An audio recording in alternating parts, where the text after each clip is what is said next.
Hello. In 1974 and 1975, I served in an Air Force command post, and they showed us a video or a film at the time that I've never been able to shake. A man up a power line pole, tapping the wire, reading the current coming off of it. And from that current, more than a mile away from a computer, he could read the keystrokes somebody was typing on that computer. He never touched the machine. He never walked into the room. He just read what leaked out of the wire. That's when I started thinking about security, even cybersecurity, 50 years ago. And I've never stopped. Because here's what that film teaches. A thing doesn't have to be broken into to be read. It only has to leak, and somebody's got to understand the leak. And once you understand it, you can't un-understand it. You can't go back to telling yourself the wire is just a wire.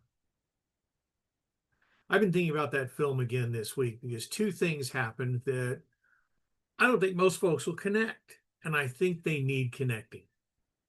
Here's the first. Back in May, the Defense Department cut deals with 8 technology companies to put advanced artificial intelligence on its classified networks, the systems that hold the most sensitive things this government keeps. And there was one company that wasn't on the list, a company called Anthropic that makes a system called Claude. And they had already been the only one of these on those networks. But its contract said Claude could not be used for 2 things: mass surveillance of Americans and weapons that pick their own targets and fire on their own. The Pentagon wanted these 2 limits gone. Anthropic said no, they wouldn't drop those 2 lines. So the Pentagon moved to blacklist the company. And now the company's suing the government. The 8 that said yes are on the networks. The one that drew the line is out. Here's the second thing, and it landed this week. One of those same 8 companies, OpenAI, who is the creator of what most of us know as ChatGPT, put out word that during a test of one of its AI systems, the system broke out of a sealed room, or what they called a highly secured environment. It was being tested in. Nobody told it to. It found a flaw nobody knew was there, got itself onto the open internet, broke into another AI company's servers, all to finish the job it had been handed. The company that built it called it unprecedented.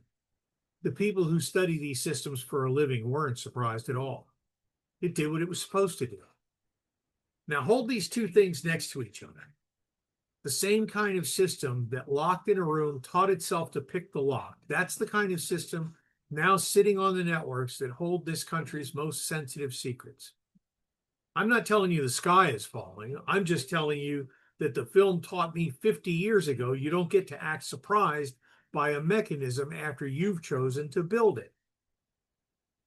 And here's the part that ought to hold you longer than the escape does. The part I walk all the way through in the post. When the government promises it won't run mass surveillance on Americans, most folks hear a promise to hold back. It isn't. It's a promise about a definition because the government doesn't count it as surveillance when it just buys the information on your movements, your browser history, who you're near, and when you're near them. That's for sale on the open market, and the government is a customer. And it says it doesn't need a warrant to buy what it would have needed a warrant to seize. There's even a case from this past June where the Supreme Court said the government needs a warrant to pull just a short stretch of where your phone has been, because that short stretch can show you walking into a psychiatrist's office or a clinic or a political rally. The Post lays all of that out plain with all the sources cited, so you can check every piece of it against me.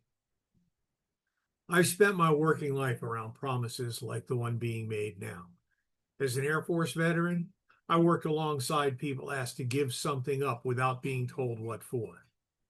As a nurse, I've watched systems built for good reasons grind down the people they were meant to serve because nobody stopped to ask what the machine would do once it was running and nobody was watching it close. The promise is almost always sincere, and the promise is almost never enough because the people in charge change. The mechanism stays. So that's the post. It's up now, and it's got the whole thing. The contracts, the escape, the courts, the loophole, laid out one piece at a time with every source. So you don't have to take my word for it one line at a time or for even a single word in it. Please just read it, think it over, make up your own mind. That's the job of a free person. And honestly, it's the one that holds all the rest up. Understand the mechanism. Refuse to unknow it, and don't let anybody tell you the wire is just a wire. My name is Martin Ginsberg. I'm a registered nurse, and I'm running for president.